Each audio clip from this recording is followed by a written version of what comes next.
আসসালামু আলাইকুম, সবাইকে স্বাগতম বাংলাদেশ ম্যাথ অলিম্পিয়াড ওয়ার্ল্ডের আরেকটি নতুন ভিডিওতে। আজকে আমরা জুনিয়র ক্যাটাগরিতে আসা একটি প্রবলেম সলভ করব। এটি আঞ্চলিক এসেছিল। সবার আগে তোমরা নিজেরা প্রবলেমটা দেখো এবং সলভ করার চেষ্টা করো, পরে না পারলে ভিডিও সলিউশনটা দেখে নিতে পারো। আমরা ডাইরেক্ট প্রবলেমটা সলিউশন করা শুরু করব।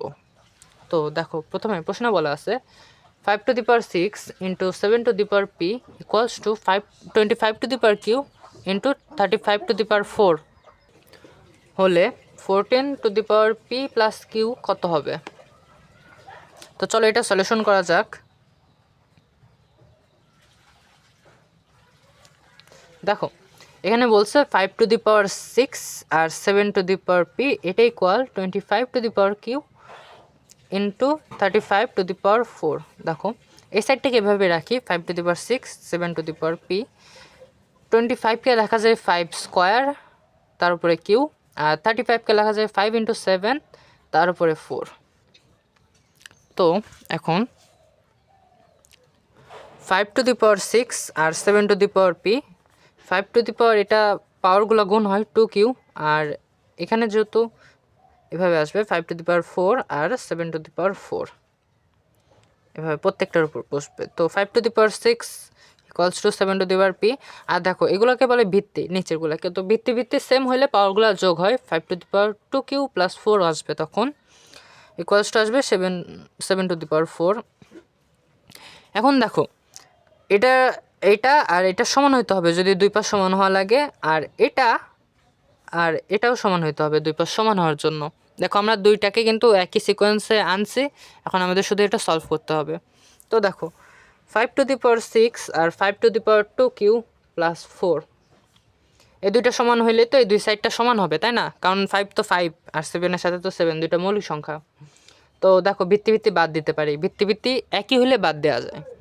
তো 6 ইকুয়ালস টু 2q প্লাস 4। তো 6 মাইনাস 4 ইকুয়ালস টু আসবে 2q। তো 2 ইকুয়াল টু কিউ, এখান থেকে বলতে পারি কিউ এর মান আসে 1, কিউ ইকুয়াল 1। আচ্ছা, আর এখান থেকে দেখো 7^p ইকুয়াল আসে 7^4। তো ভিত্তি বাদ দিলে p ইকুয়াল 4। তো আমাদের বলছে 14^p প্লাস কিউ এর মান বের করতে। তো 14^p এর মান আসে 4 আর কিউ এর মান আসে 1, তো 14^5। তো আমাদের এখন এটা বের করতে হবে। আমরা জানি 14 স্কোয়ার ইকুয়ালস টু আসে, আর 14 ইন্টু 14, 196 হয়তো আসার কথা, 4 4 16, আর 56, 4 আর 1 6 9, হ্যাঁ 196। তো আমরা 14^5কে লিখতে পারি 14 স্কোয়ার ইন্টু 14 স্কোয়ার ইন্টু 14। তো 14 স্কোয়ার তো জানি যে 196, এটা 1 দাও, তাহলে 2 2 4 আর 1 5 ইন্টু 196 ইন্টু 14। তো 196 স্কোয়ার গুণ করো, 196 ইন্টু 196।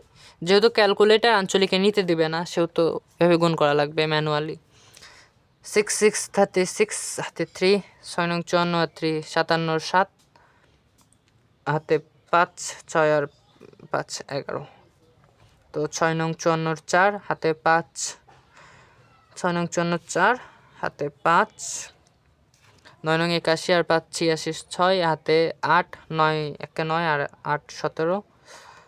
তো 6 1 6, 9 আর 1। আচ্ছা, 6 7 8 4 11 আর 1 হাতে 1, 6 6 12 আর 1 13 আর 1 14 হাতে আরও 1, 10 17 18 8 8 আর হাতে 10 18 1, তো 3 8 30,416 ইন্টু 14। তো 38,416 ইন্টু 14, এটা আসে 424 4, 424 4 হাতে 2, 4 1 4 আর 2 6, 4 4 16 হাতে 1, 4 32 আর 1 33 হাতে 3, 3 4 12 আর 3 15। হ্যাঁ 15, 6 1 6, 1 4 8 3, তো এটা গুণ করলে বাবা 4 6 6 12 2 হাতে 1 6 আর 1 7 আর 1 8 3 আর 4 7 আর 1 8 8 ও না এটা 7 হবে কারণ 6 আর 2 6 6 12 6 7 আর 1 8 3 আর 4 7 5 আর 8 13 3 হাতে 1 4 আর 1 5 53,78,000 7,000 5,37,824 তো এটা আসে 5,37,824 তো আমাদের এই প্রবলেমের অ্যান্সার কত অ্যান্সার 5,37,824 আর আঞ্চলিকে তো তোমার এভাবে ম্যানুয়ালি করে দেখাইতে হবে সব কিছু রাফ করার জন্য কাগজ দেবে আলাদা ওই কাগজের উপর তুমি কীভাবে অঙ্কটা করছো ওইটা ওরা দেখবে যে কীভাবে অঙ্কটা করছো নাহলে তুমি যদি সব ঠিক দাও তাও তোমাকে নেবে না কারণ তুমি হয়তো দেখেও লিখতে পারো এগুলা ওরা আসলে দেখবে যে তুমি পারো কি না কিছু তোমার প্রসেসটা দেখবে তো ভালোভাবে প্রসেসটা দিবা তো আশা করি সবাই বুঝতে পারছো ধন্যবাদ সবাইকে